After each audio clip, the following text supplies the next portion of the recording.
Breaking news చూస్తున్నాం. నెల్లూరు జిల్లా ఆత్మకూరులో వీవీప్యాట్ స్లిప్పులు బయటకు రావడంపై రాష్ట్ర ఎన్నికల ప్రధానాధికారి గోపాలకృష్ణ ద్వివేది ఆరా తీశారు. ఆత్మకూరు ప్రభుత్వ పాఠశాల కేవలం ఈవీఎంల కమిషనింగ్ సెంటర్ మాత్రమే అని, అక్కడ ఎలాంటి పోలింగ్ నిర్వహించలేదని తెలిపారు. వీవీప్యాట్ స్లిప్పులు పోలింగ్ రోజువి కాదన్నారు.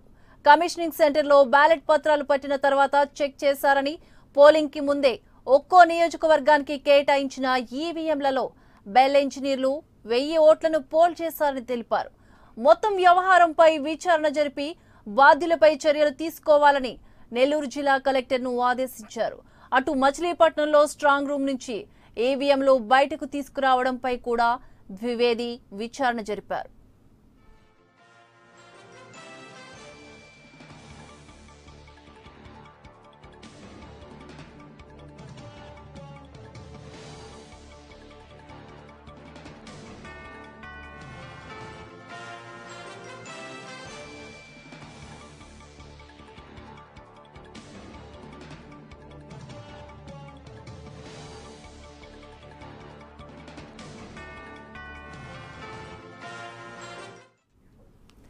నెల్లూరు జిల్లా ఆత్మకూరులో వీవీప్యాట్ స్లిప్పులు బయటకు రావడంపై రాష్ట్ర ఎన్నికల ప్రధాన అధికారి గోపాలకృష్ణ ద్వివేది ఆరా తీశారు.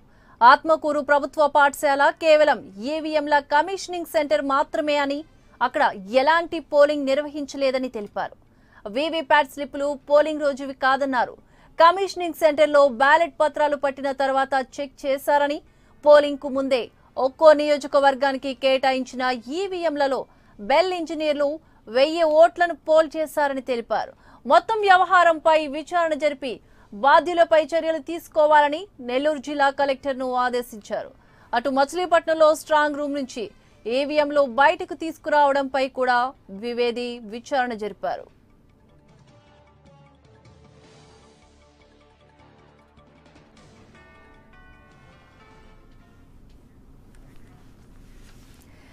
ఇదే అంశాలకు సంబంధించి మరింత సమాచారాన్ని మా ప్రతినిధి ఎంపీరావు అందిస్తారు. ఎంపీరావు, నెల్లూరు జిల్లా ఆత్మకూరులో ప్రభుత్వ పాఠశాలలో కలకలం రేపిన వీవీప్యాట్ స్లిప్పుల వ్యవహారం మీద రాష్ట్ర ప్రధాన ఎన్నికల అధికారి ద్వివేది ఆరా తీశారు. జిల్లా కలెక్టర్ ముత్యాల రాజును నివేదిక కోరారు. కొద్దిసేపటి క్రితమే ముత్యాల రాజు కూడా దీని మీద ఒక నివేదిక కూడా ఇచ్చారు. ఆత్మకూరు ప్రభుత్వ పాఠశాల కేవలం ఈవీఎంల కమిషనింగ్ సెంటర్ మాత్రమే అని ద్వివేది స్పష్టం చేశారు. అంటే కమిషనింగ్ సెంటర్ అంటే ముందుగా ఈవీఎంలు పోలింగ్ బూత్లకు చేరడానికి ముందు, స్ట్రాంగ్ రూమ్లకు వెళ్ళడానికంటే ముందు అవి సరిగా పనిచేస్తున్నాయా లేదా, అంటే మెయిన్ హెడ్ క్వార్టర్ నుంచి వచ్చి లోకల్ గా ఎక్కడైతే పోలింగ్ బూత్లకు వెళ్ళాలో అక్కడ సంబంధించినటువంటి నియోజకవర్గానికి సంబంధించినటువంటి ఒక ప్రదేశంలో ఉంచుతారు.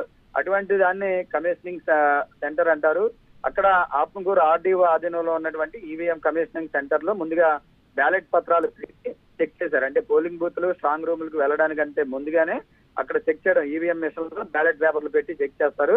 ఆ చెకింగ్ లో భాగంగా బెల్ ఇంజనీర్లు సుమారు ఒక 1000 ఓట్లను పోల్ చేసి చూశారు. అంటే ఆ ఈవీఎం మిషన్లు వీవీప్యాట్లు సరిగ్గా పనిచేస్తున్నాయో లేదా అనేది పోలింగ్ కు ముందే ఒక్కో నియోజకవర్గానికి కేటాయించినటువంటి ఈవీఎంలు సుమారు ఒక 1000 ఓట్లను బెల్ ఇంజనీర్లు పోల్ చేశారు. ఆ ఈవీఎంలు సక్రమంగా పనిచేస్తున్నాయని నిర్ధారించుకున్న తర్వాతనే వాటిని పోలింగ్ కేంద్రాలు తరలించారు. అయితే ఇక్కడ ఈ కమిషనింగ్ సమయంలో, అంటే ఆత్మకూరు ప్రభుత్వ పాఠశాలలో ఈవీఎంలు చెకింగ్ సందర్భంగా 1000 ఓట్లు బెల్ ఇంజనీర్లు వేసినటువంటి 1000 ఓట్లు పోలేని లేదా చెక్ చేసిన సందర్భంగా అప్పుడు వీవీప్యాట్ స్లిప్లు ఏవైతే ఉన్నాయో వాటిని కావాలని ఎవరో ఒక ఉద్యోగి ఉద్దేశపూర్వకంగా ఈ వీవీప్యాట్ స్లిప్లను బయట పారేశారని చెప్పి కూడా నెల్లూరు జిల్లా కలెక్టర్ ముత్యాల రాజు ఈసీకి నివేదిక ఇచ్చారు. అయితే ఈ వీవీప్యాట్ స్లిప్లు అసలు ఈ ఉద్యోగి ఎందుకు బయట పడేశాడు, ఉద్దేశపూర్వకంగానే ఎందుకు పడేయాల్సి వచ్చింది, ఇంక ఏదైనా పార్టీతో సంబంధం ఉందా లేదా అనే దాని మీద పూర్తి స్థాయిలో విచారణ జరుగుతుందని చెప్పి కూడా కలెక్టర్ ముత్యాలరాజు నివేదిక ఇచ్చారు. అయితే వీవీప్యాట్ స్లిప్ల విషయంలో Atmakur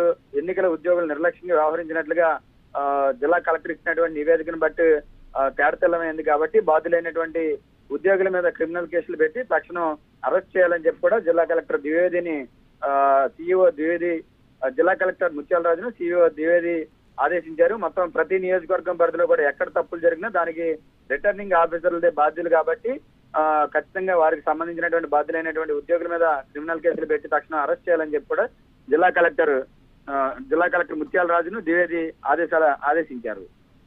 Lakshmi Varma. Right, thank you ఎంపీరావు.